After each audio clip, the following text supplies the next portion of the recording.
Hello and welcome to Farm Connections. I'm your host, Dan Hoffman. On today's program, we meet with Alan Krause of Clean River Partners to discuss carbon intensity. Tom Cotter stops by to discuss the importance of carbon intensity scores and what they mean, and the University of Minnesota Extension brings us a new best practices. All here today on Farm Connections.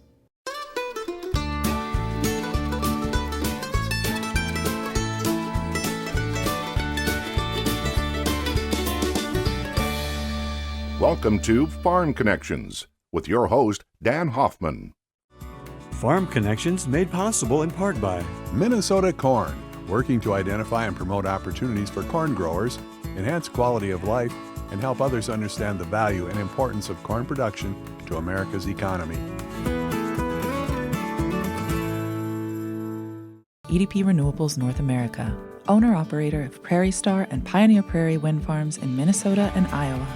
EDPR wind farms and solar parks provide income to farmers and help power rural economies across the continent.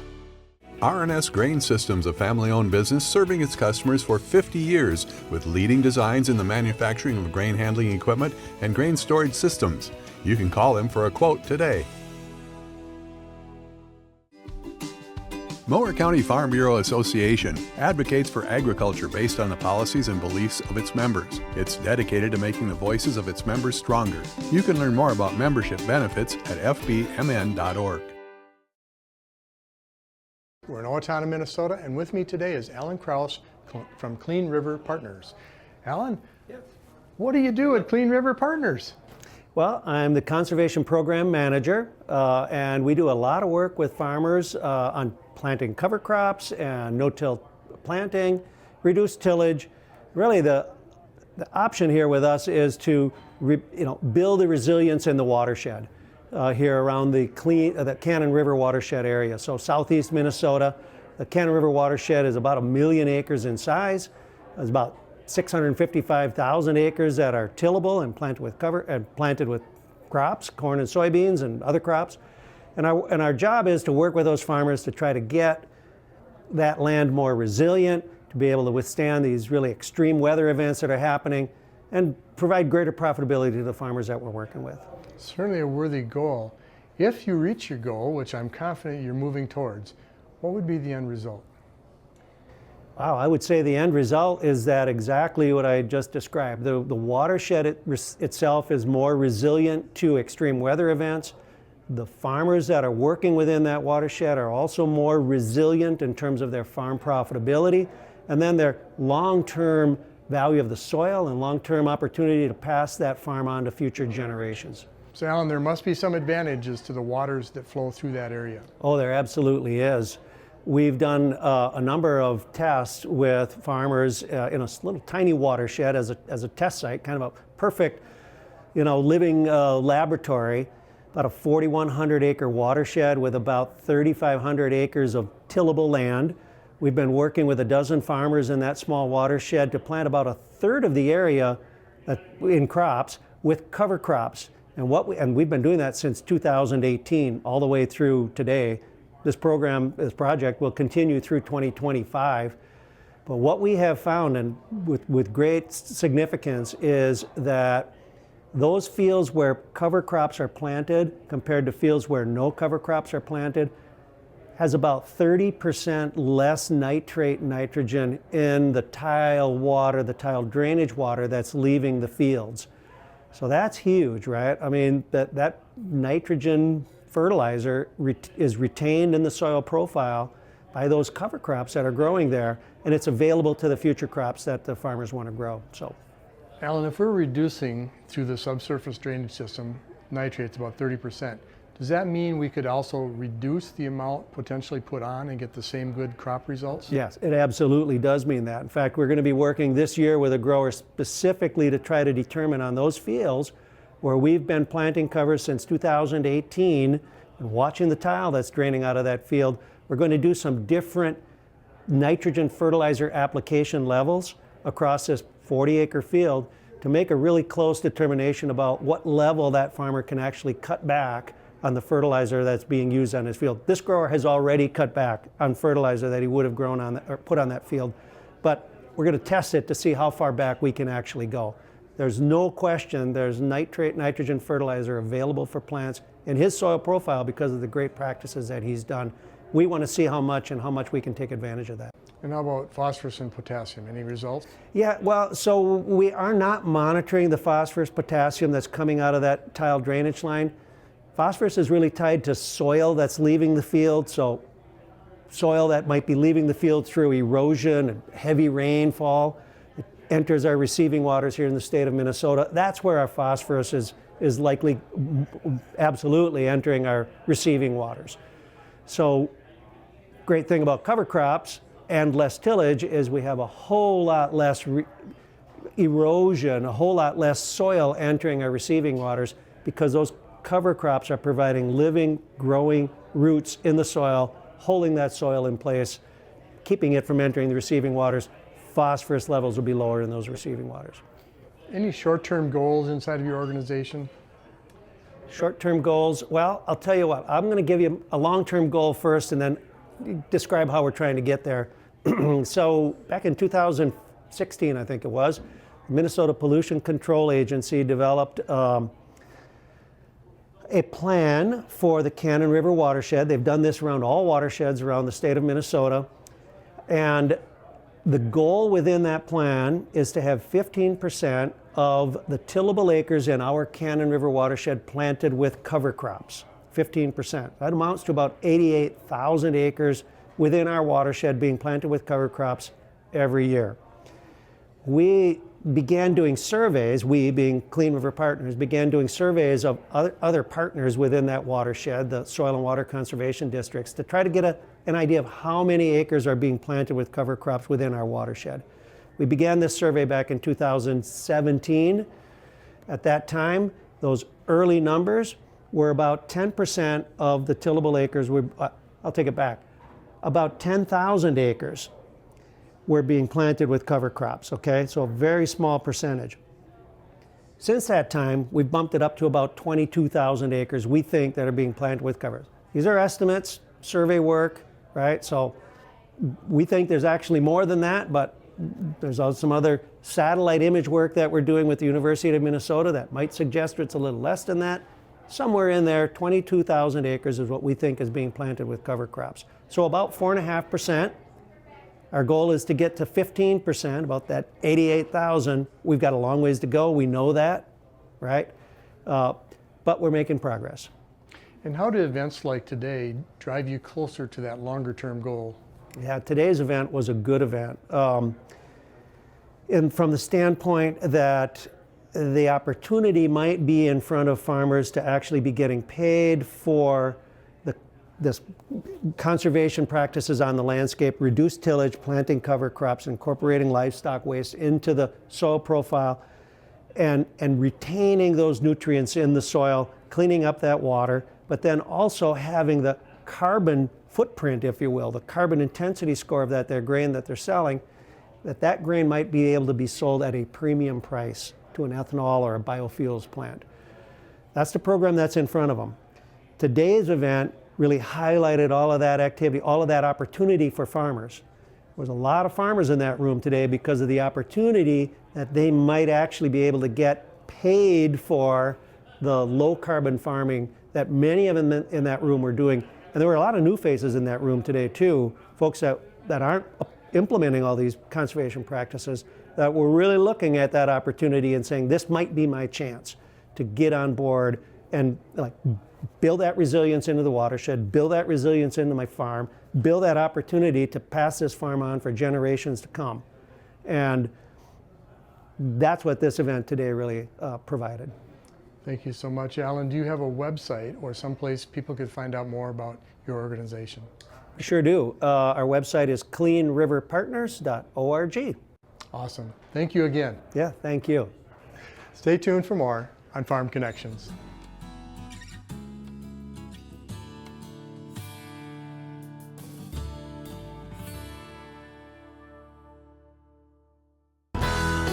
Farm Connections Best Practices, brought to you by Absolute Energy and AgVantage Software.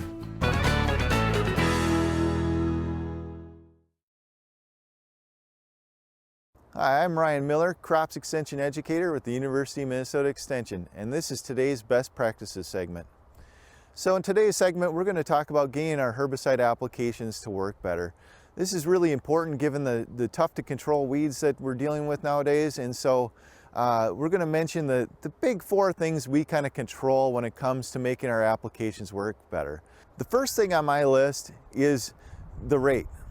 And to use the maximum allowable rate per application. And this is particularly important with our pre-emergence herbicides. Herbicides we're applying before weeds emerge and control the weeds before they're up and growing. And so these rates are often determined upon where you're located as well as the soil texture. So on some of our finer texture soils, we tend to have to use a little bit higher rates in order to get good control.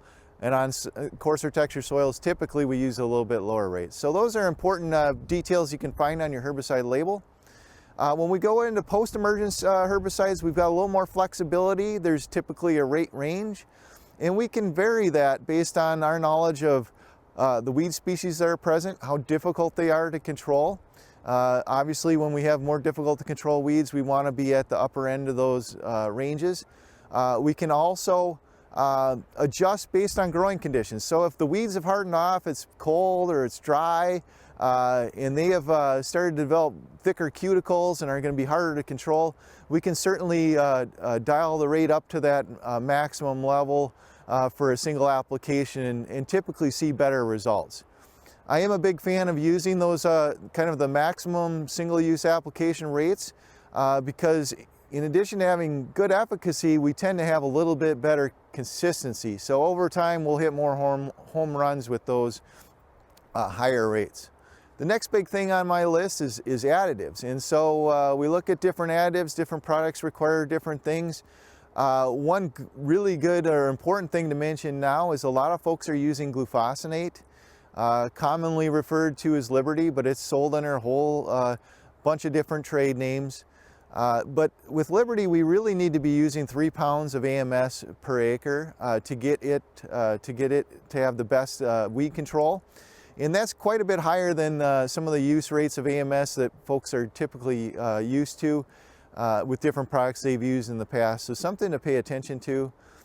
So let's consider some of the other herbicide products on the market, both contact and systemic.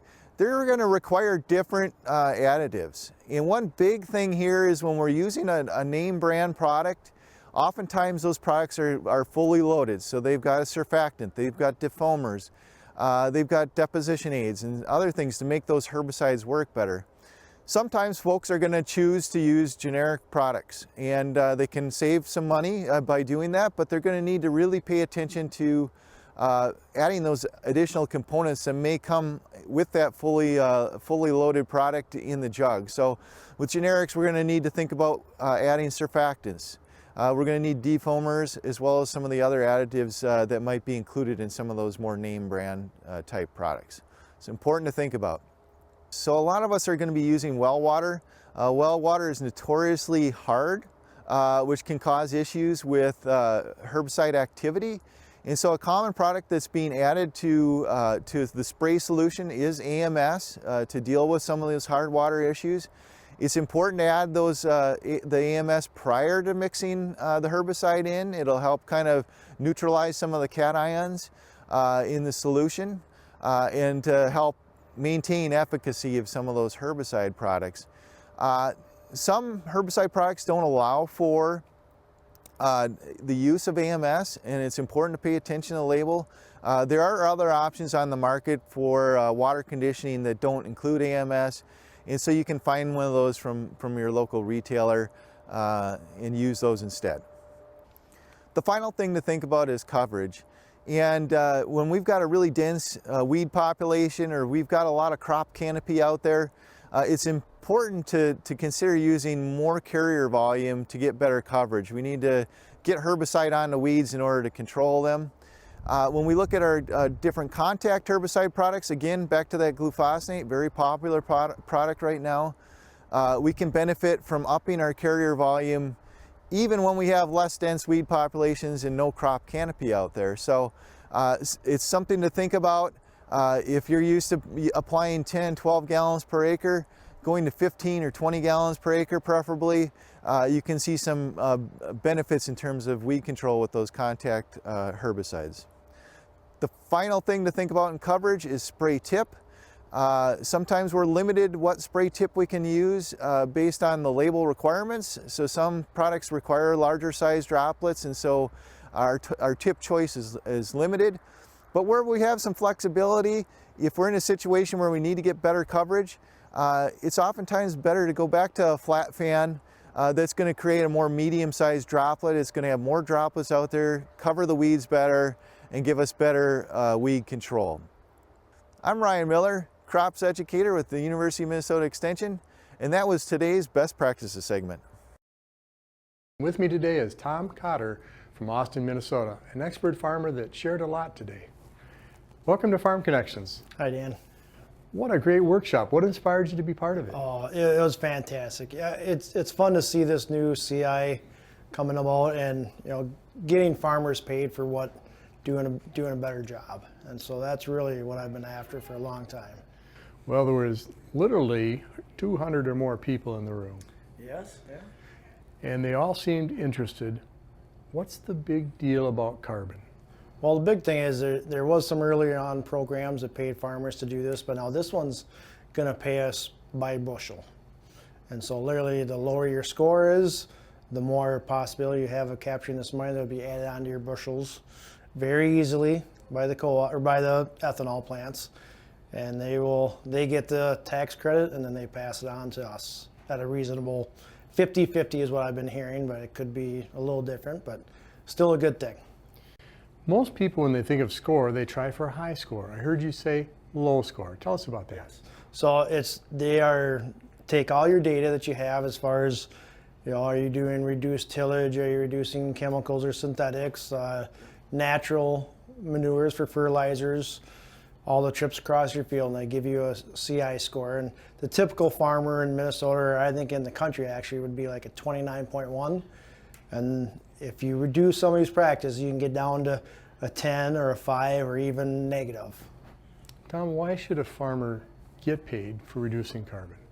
Well, this is helping a big thing in the whole world, really. And of course, the United States is leading the charge on trying to reduce carbon, and who better than the farmers to be able to put this carbon back into the soil? And that comes with having a living plant out on the ground, and that's really what's capturing the carbon the best, and putting it in the ground where it should be, which in turn really benefits us farmers in the long run period.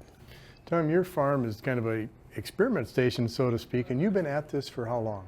Started doing covers in 1998. My boy was 2 years old, so my youngest boy. So that's about 26 years ago? Yes. So you've been at it a long time. Yes. And Well, I made a lot of mistakes for at least 15 years, and I've gotten a lot better the last 10. Tom, you mentioned the word cover. I'm assuming you mean cover crop. And what is a cover crop? Yeah, so it would be a living plant that would be out on that field in the time that the corn or soybean plant is not. Corn is typically May 1st to October 15th. The rest of the time, you put a cover crop out there to cover the ground, armor it, protect it, and hold your nutrients in place.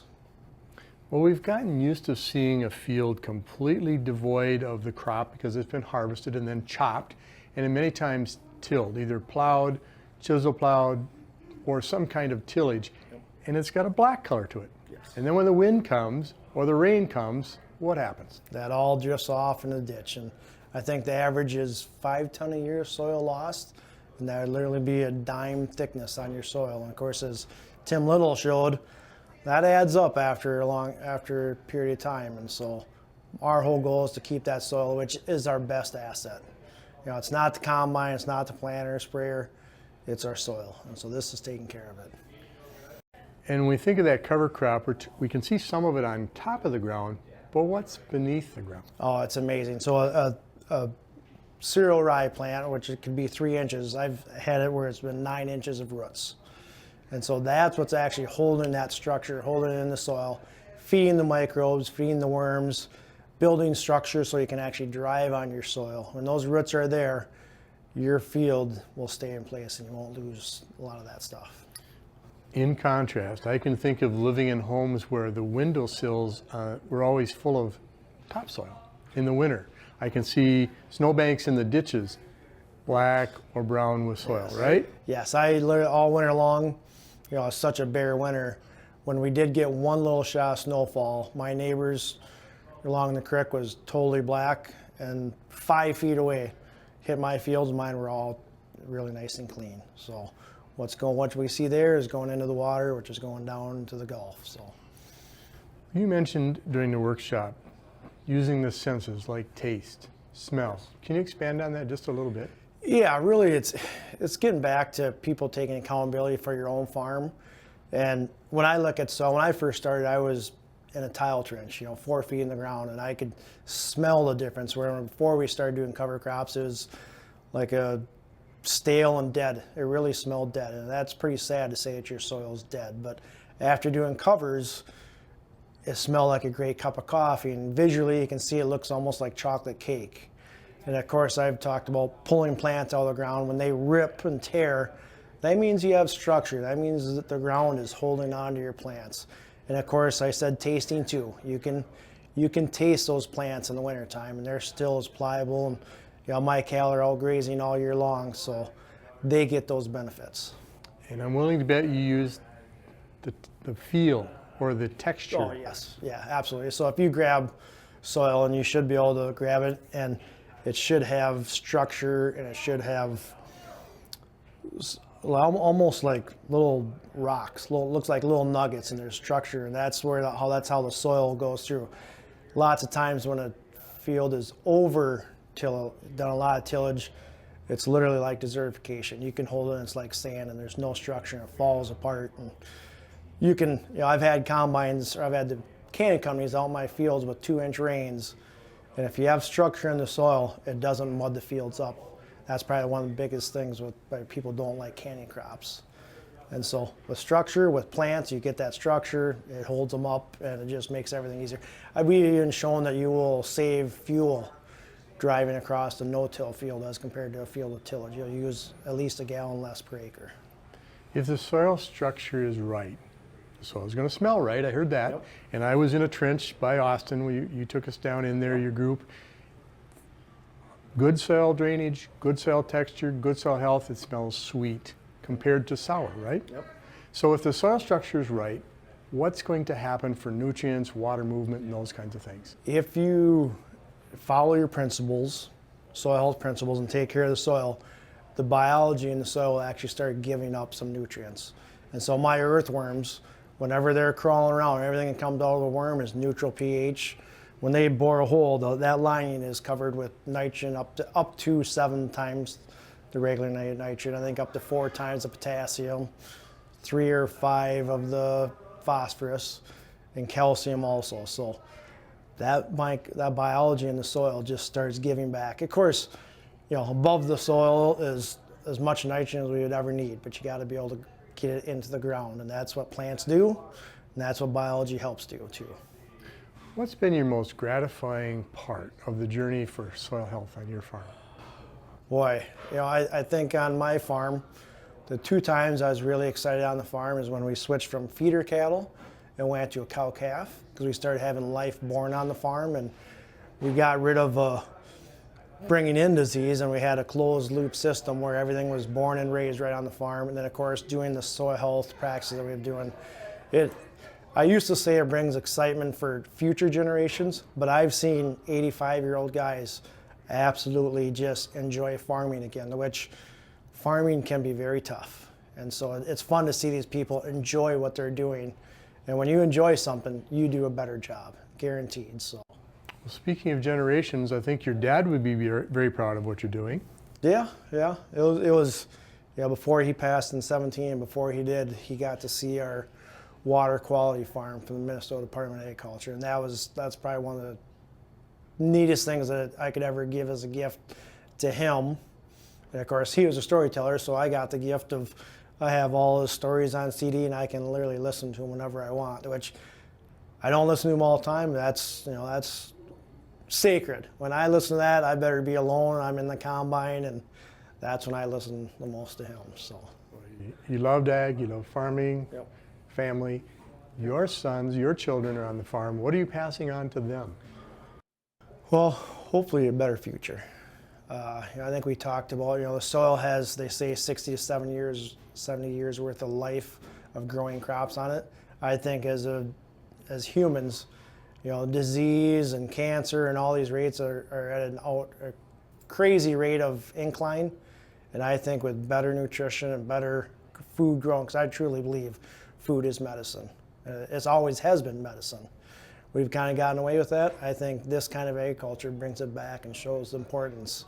I always felt like the farmers were the last one on the totem pole, and really we should be at the top because we are growing what you need, and that's food. And thank you for that. I appreciate eating, and I appreciate good health. Yes. Thank you, Tom. Thank you, Dan. Well, that will just about do it from here. I'm Dan Hoffman. Thanks again for joining us on Farm Connections.